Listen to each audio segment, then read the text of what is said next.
নমস্কার বন্ধুরা, বাঙালি রান্নাবান্না চ্যানেলের নতুন ভিডিওতে সবাইকে স্বাগত। আজ আমি বানিয়ে দেখাবো এই গরমে অল্প একটু সাবুদানা আর একটা পাকা আম দিয়ে ঠান্ডা ঠান্ডা ডেজার্টের রেসিপি, যা বানানো খুবই সহজ এবং খেতে হয় দুর্দান্ত। এই ডেজার্ট রেসিপি কিভাবে করছি আমার এই ভিডিওটা শেষ পর্যন্ত দেখার অনুরোধ রইল।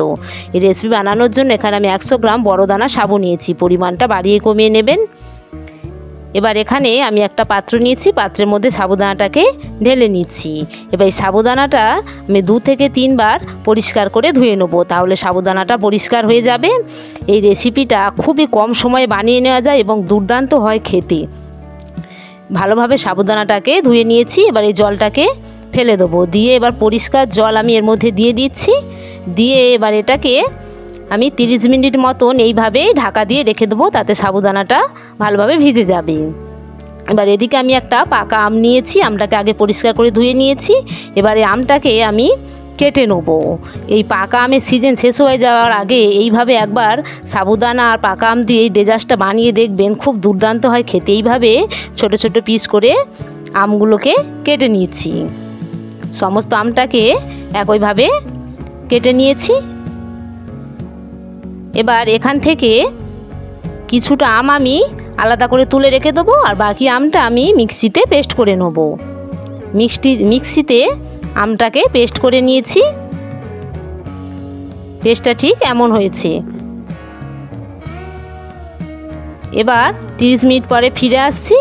দেখুন সাবুদানাটা আগের থেকে কতটা বড় হয়ে গিয়েছে দেখে বোঝা যাচ্ছে, এবং মোটামুটি ভালোভাবেই সাবুদানাগুলো ভেজে গিয়েছে। সাবুদানার জলটাকে আমি ঝরিয়ে নেব। এখানে গ্যাসে আমি কড়া বসিয়ে দিয়েছি। এবার এখানে আমি নিয়েছি 500 গ্রাম তরল দুধ। 100 গ্রাম সাবুদানার জন্য আমি 500 গ্রাম দুধ নিয়েছি। এবার দুধটাকে হালকা গরম করে নেব। দুধটা হালকা গরম হয়ে গেলে এখানে আমি 2 চামচ মতন গুঁড়ো দুধ দিয়ে দিচ্ছি। গুঁড়ো দুধ দিলে এটা দুর্দান্ত লাগবে খেতে। ভালোভাবে দুধটাকে মিশিয়ে নিচ্ছি। এবার এই দুধটাকে আমি ফুটিয়ে নেব।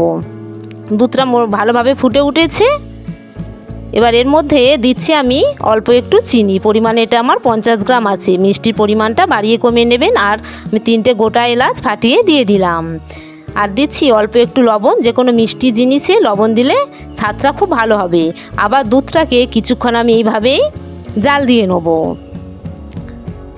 দুধটা ভালোভাবে একটু জাল দিয়ে নেওয়ার পরে যে সাবুদানাটা ভিজিয়ে রেখেছিলাম তার জল ঝরিয়ে এবার এখান থেকে অল্প অল্প করে সাবুদানা নিয়ে আমি দুধের মধ্যে দিয়ে দেবো। সাবুদানাটা সমস্তটা একসঙ্গে দেওয়া যাবে না, তাহলে দলা পাকিয়ে যেতে পারে। এইভাবে অল্প অল্প করে দিতে হবে, আর চামচ দিয়ে সঙ্গে সঙ্গে নেড়ে দিতে হবে। এইরকম নতুন নতুন রেসিপি পেতে যদি আমার চ্যানেলে নতুন হয়ে থাকেন, চ্যানেলটিকে একটা লাইক সাবস্ক্রাইব করে রাখবেন, তাহলে পরবর্তী নতুন ভিডিও সহজে আপনাদের কাছে পৌঁছে যাবে।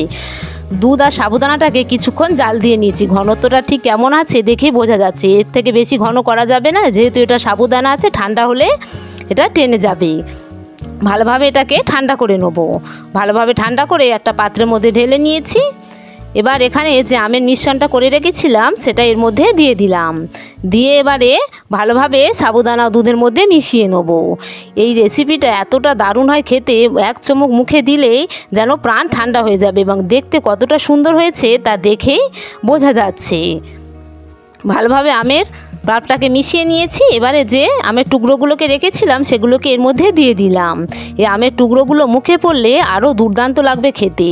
এই সাবুদানার পাকা আমের ডেজার্ট রেসিপিটা কেমন হয়েছে অবশ্যই প্রত্যেকে বাড়িতে বানাবেন এবং কমেন্টে আমাকে লিখে জানাবেন। হয়ে গিয়েছে সাবুদানা ও আমের ডেজার্ট রেসিপি। ফিরে আসছি পরবর্তী নতুন ভিডিও নিয়ে। ততক্ষণের জন্য প্রত্যেকে ভালো থাকবেন।